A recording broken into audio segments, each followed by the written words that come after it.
Selamat datang, hari ini kita akan melakukan sesuatu yang sangat seru, yaitu sebuah tur berpemandu untuk menjelajahi salah satu kota paling kompleks dan paling sibuk yang pernah ada, sel eukariotik.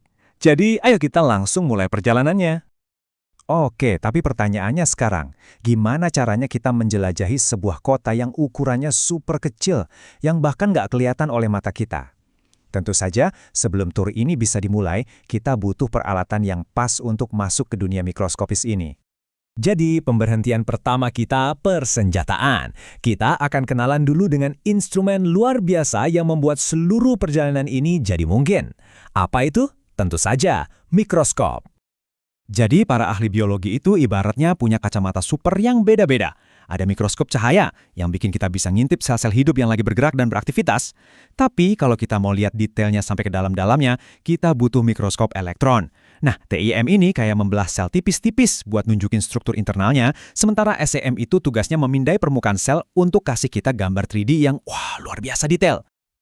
Oke, perlengkapan kita udah lengkap. Sekarang, tur yang sesungguhnya dimulai. Kita akan langsung menuju ke jantung pemerintahan kota sel ini, yaitu pusat kendalinya.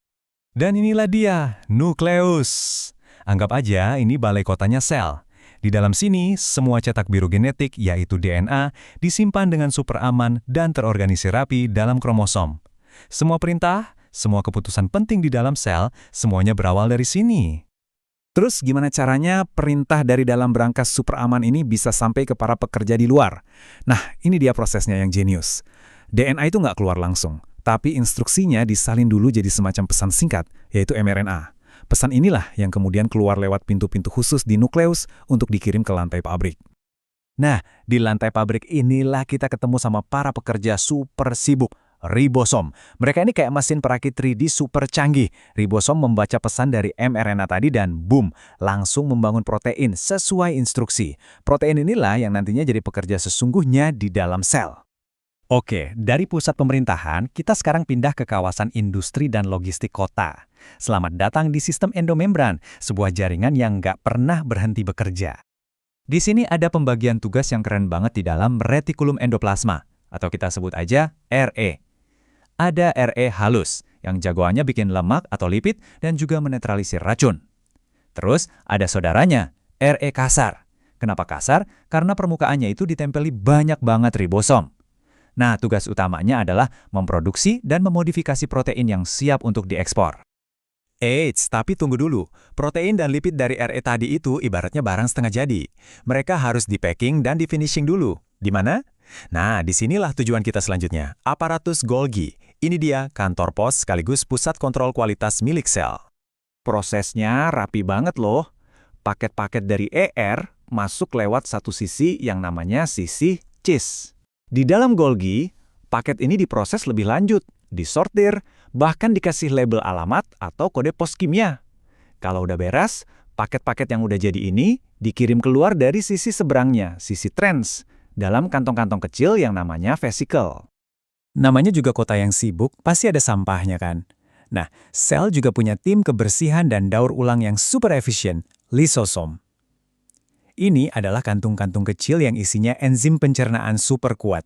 Tugasnya macam-macam, mulai dari mencerna makanan, menghancurkan bakteri jahat, sampai membongkar organel tua yang udah rusak biar bahan-bahannya bisa dipakai lagi. Keren kan?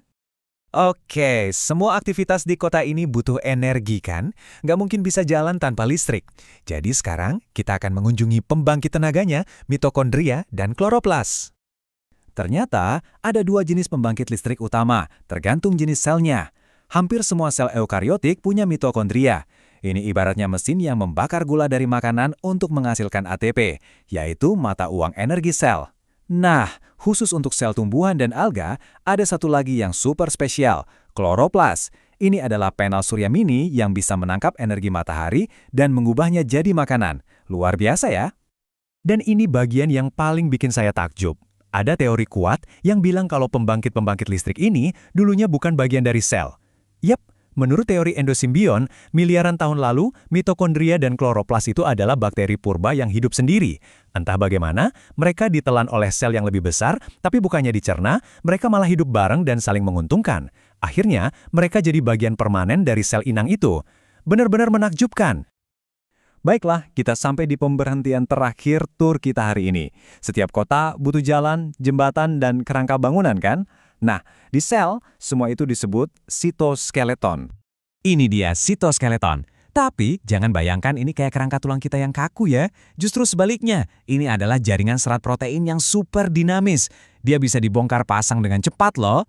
Fungsinya untuk memberi bentuk pada sel, menahan organel-organel biar gak berantakan, dan yang paling penting, memungkinkan sel untuk bergerak.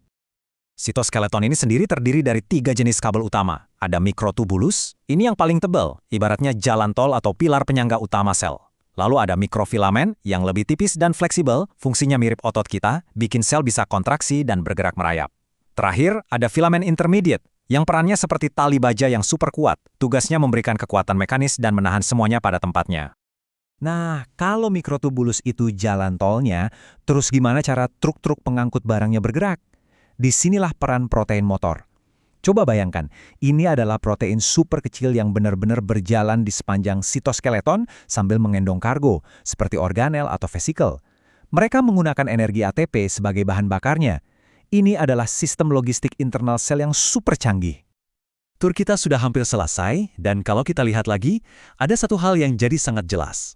Tidak ada satupun dari bagian-bagian ini yang bekerja sendirian, semuanya saling terhubung. Mulai dari perintah di nukleus, produksi di RE dan Golgi, pasokan energi dari mitokondria, sampai infrastruktur dari sitoskeleton, semuanya bekerja sama dalam sebuah orkestra yang luar biasa rumit dan indah. Dan ini membawa kita pada sebuah pemikiran yang cukup dalam. Coba Anda pikirkan, setiap organel yang kita lihat tadi, nukleus, mitokondria, ribosom, kalau dipisahkan, mereka hanyalah kumpulan molekul tak hidup. Tapi, ketika triliunan bagian tak hidup ini bekerja sama dengan cara yang begitu teratur, entah bagaimana muncullah sesuatu yang kita sebut kehidupan. Ini mungkin jadi pengingat buat kita bahwa terkadang keajaiban itu bukan terletak pada bagian-bagiannya, tapi pada bagaimana mereka semua bekerja bersama.